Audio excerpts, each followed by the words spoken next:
Olá, pessoas! Eu sou Natasha Henneman, este é o Redemoinhando, sejam bem-vindos. E hoje o vídeo é para quem está procurando algum material para estudar, para começar a entender um pouco sobre Roma Antiga. Eu vou apresentar para vocês 3 livros que eu li sobre esse assunto recentemente, sendo que 2 deles eu gostei bastante e um eu não gostei. Vou explicar para vocês por quê e apresentar os livros.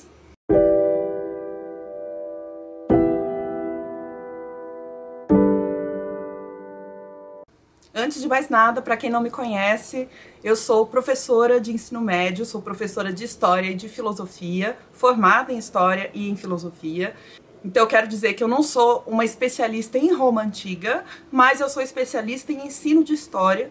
E um segundo recadinho que eu quero dar é que se você quiser adquirir algum desses livros pela Amazon, por favor, utilize meu link que fica aí no box de descrição sempre. Comprando por esse link você não paga nada mais por isso e eu recebo uma pequena comissão pela venda. Vamos aos livros então. O primeiro que eu quero apresentar para vocês é Grécia e Roma, do Pedro Paulo Funari, pela editora Contexto. A editora Contexto tem essa coleção chamada História na Universidade. É uma coleção de livros curtos e escritos por especialistas. O Pedro Paulo Funari tem vários livros publicados. Ele é formado na USP, Universidade de São Paulo, e é professor da Unicamp. E esse é um dos livros que eu gostei sobre o tema. Ele é uma ótima pedida se você está buscando uma introdução bem geral, bem panorâmica e um pouco mais didática sobre a história de Roma Antiga. Ele é curtinho, metade dele é sobre Roma só, a outra metade é sobre Grécia, como diz o título. E de maneira didática e direta, o Pedro Paulo Funari vai apresentando para o leitor alguns aspectos essenciais da história de Roma, começando pelas suas origens míticas e perpassando também os períodos da República e do Império. O livro tem algumas imagens em preto e branco e ele é um livro um pouco mais didático no sentido de que ele vai te apresentar Roma de uma forma bem organizadinha, período a período. Ele divide a explicação de alguns aspectos de Roma, então, por exemplo, aqui ele vai apresentar a cultura, direito romano, literatura, ele vai dividindo certinho entre os temas que ele vai tratar. Inclusive, no final, apresenta uma linha do tempo muito bacana com alguns dos principais acontecimentos. Então, esse é uma recomendação minha para quem quer ter uma noção geral dessa história romana. Uma vista bem panorâmica mesmo. O segundo livro que eu li sobre esse assunto recentemente é o História de Roma, do Pierre Grimal, pela editora Unesp. A tradução é de Maria Leonor Loureiro. E esse é o livro que eu não gostei sobre Roma. O Pierre Grimal é um historiador latinista francês. Ele nasceu e morreu no século XX, nasceu em 1912 e morreu em 1996. Tem vários livros publicados sobre o tema de Roma, mitologia romana, e se dedicou a fazer uma divulgação histórica sobre Roma para um grande público. Esse livro, ele é mais narrativo, ele é mais literário e menos preocupado em definir conceitos de uma forma técnica. É um texto corrido e sem muitas subdivisões. Então, só para vocês terem uma ideia, eu vou ler um trechinho, página 13. Rômulo escolheu um lugar quase deserto para fundar Roma. Toda a região e os arredores eram cobertos por florestas.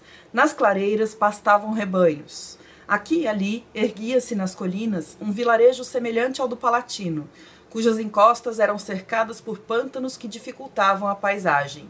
Então esse é o clima do livro, ele é mais narrativo mesmo, parece uma historinha que ele está te contando.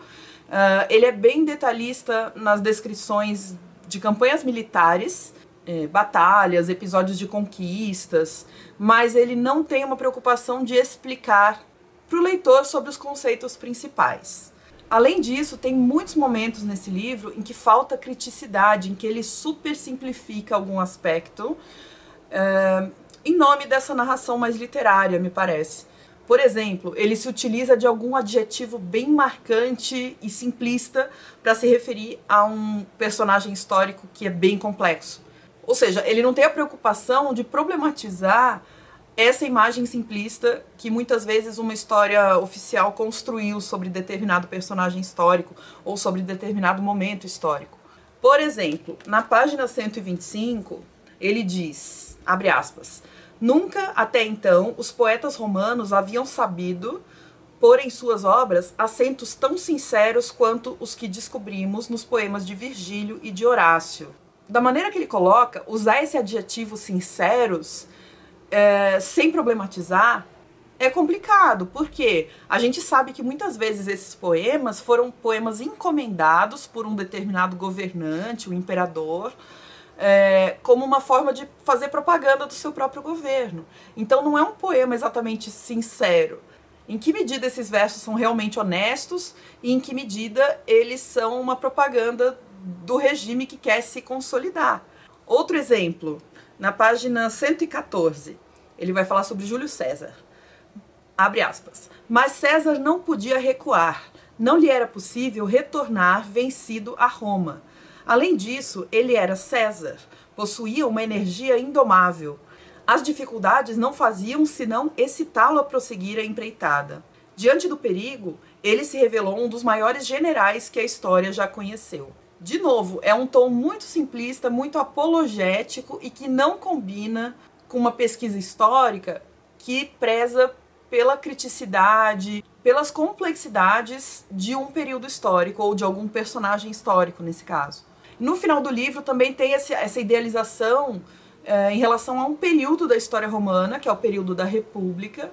Esse livro não tem referências bibliográficas, o autor não nos conta de onde ele está tirando as informações, e não tem nem no final do livro, nem no meio do texto, essas referências, e não tem nenhuma introdução em que ele apresenta a maneira que ele vai contar a história, as escolhas que ele fez, os seus pressupostos teóricos ou metodologias ou as suas fontes principais. Então eu considero esse livro não um livro bom para você estudar sobre Roma Antiga, porque ele te conta as coisas de um jeito muito pronto e de um jeito único. E sabemos que na história nada é muito simples. O terceiro livro que eu quero apresentar para vocês, que eu recomendo fortemente, é o livro SPQR, Uma História da Roma Antiga, da autora Mary Beard, pela editora Crítica, que é um selo da editora Planeta. A tradução é do Luiz Reis Gil. A Mary Beard, assim como Pierre Grimald, é uma das maiores especialistas em Roma Antiga que a gente tem hoje. E ela escreve livros de divulgação histórica sobre essa sociedade. Ela é uma classicista, embora eu não tenha encontrado em lugar nenhum que ela seja formada em história.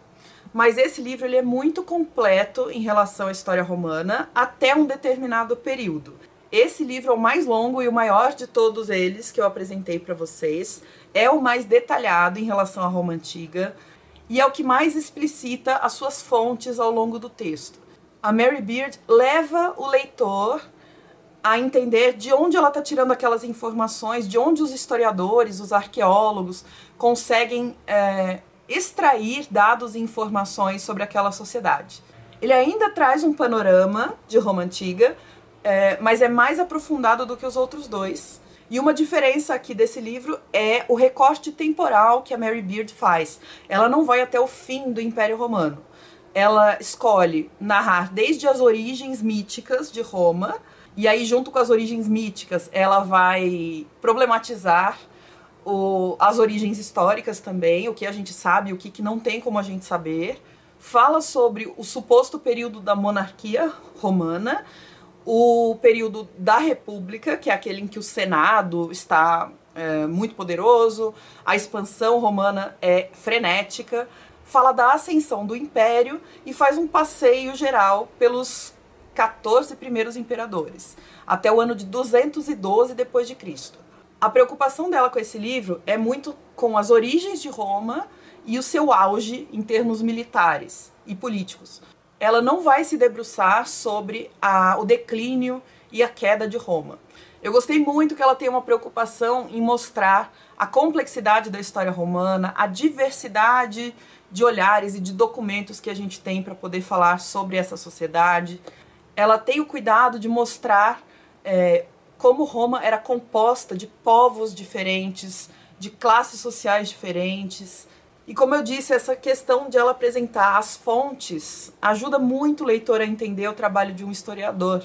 Então ela vai falando, tal informação veio de um texto escrito por Cícero.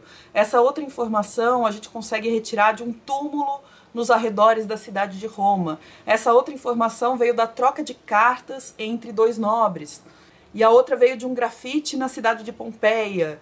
Então a gente consegue perceber o que é considerado uma fonte histórica, até onde um historiador consegue ir para poder tirar informação daquilo.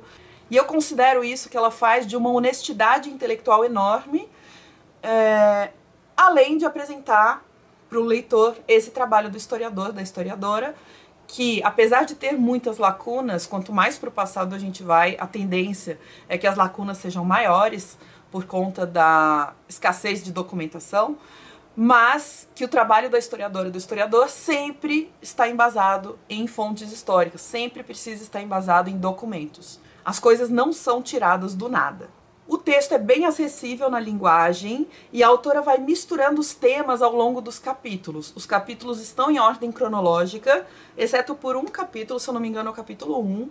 Mas mesmo seguindo esse critério cronológico, a Mary Beard acaba misturando alguns temas ao longo do capítulo, mesclando.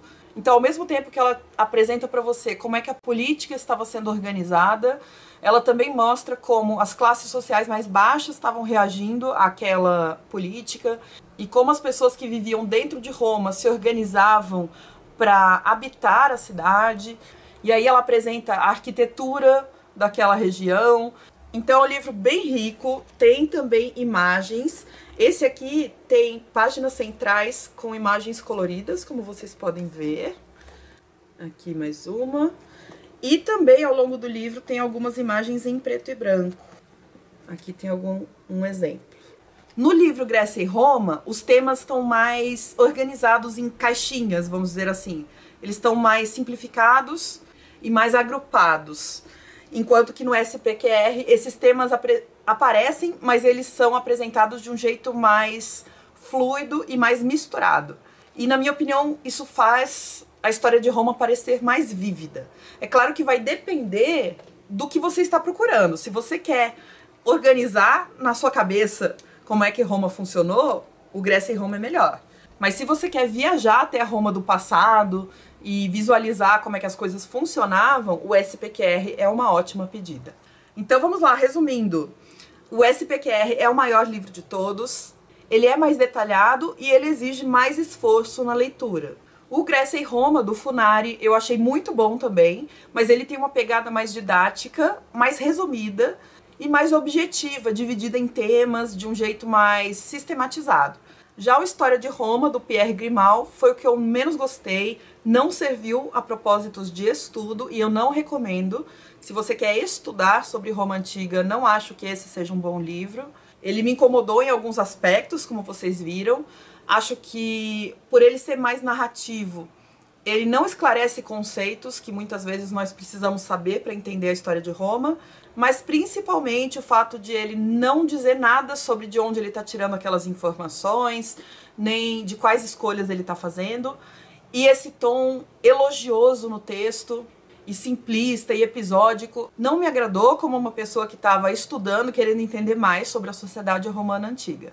Mas esses dois aqui eu recomendo para quem quer saber mais sobre a Roma Antiga, sem sofrer e tendo explicações de pesquisadores confiáveis sobre o assunto. Então é isso, espero que tenham gostado do vídeo, das indicações e das críticas que eu fiz aqui. Me conte aí nos comentários se você já leu algum bom livro sobre a história de Roma Antiga, ou algum livro ruim, também quero saber. Me conta por que você gostou, por que você não gostou dessa leitura. E me conta também se você já leu algum desses três que eu apresentei e se você teve a mesma impressão que eu tive, tá bom? Obrigada pela companhia. Não se esqueça de deixar um joinha pra mim, que ajuda muito, e de deixar um comentário, que eu adoro conversar com vocês. Um abraço e até o próximo vídeo.